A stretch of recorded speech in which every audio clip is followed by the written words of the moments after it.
மனித உரிமை மீறல் தொடர்பாக காவல்துறையினருக்கு 4,00,000 ரூபாய் அபராதம் விதிக்கப்பட்டிருக்கிறது. கூடுதல் விவரங்களை செய்தியாளர் சுரேஷ் வழங்க கேட்கலாம். சுரேஷ் வணக்கம். விவரங்களை பதிவு பண்ணலாம் சுரேஷ். வணக்கம்.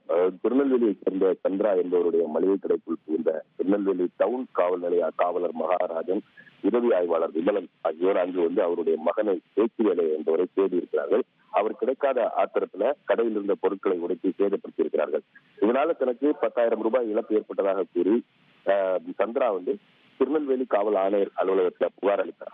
இந்த புகாரை தொடர்ந்து புகார் அளித்த விவரம் தெரிஞ்சதுனால ஆத்திரமடைந்த அந்த காவலர்கள் இருவரும் அவர் வீட்டுக்கு நுழைந்து பேச்சுகளை பிடித்து 2 நாட்கள் சட்டவிரோத காவல் நிலையத்தில் வைத்து கடுமையாக தாக்கியிருக்கிறார்கள்.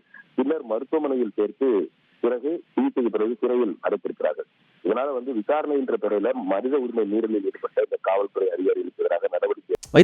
பிரைவேட் லிமிடெட் கம்பெனி ஆரம்பிக்கலாமா இல்ல பார்ட்னர்ஷிப்ல ஆரம்பிக்கலாமா? எது கன்ஃபியூஷன்? ஒரு எக்ஸ்பர்ட் கிட்ட பேசிரோம். எப்படி பாஸ் வாலா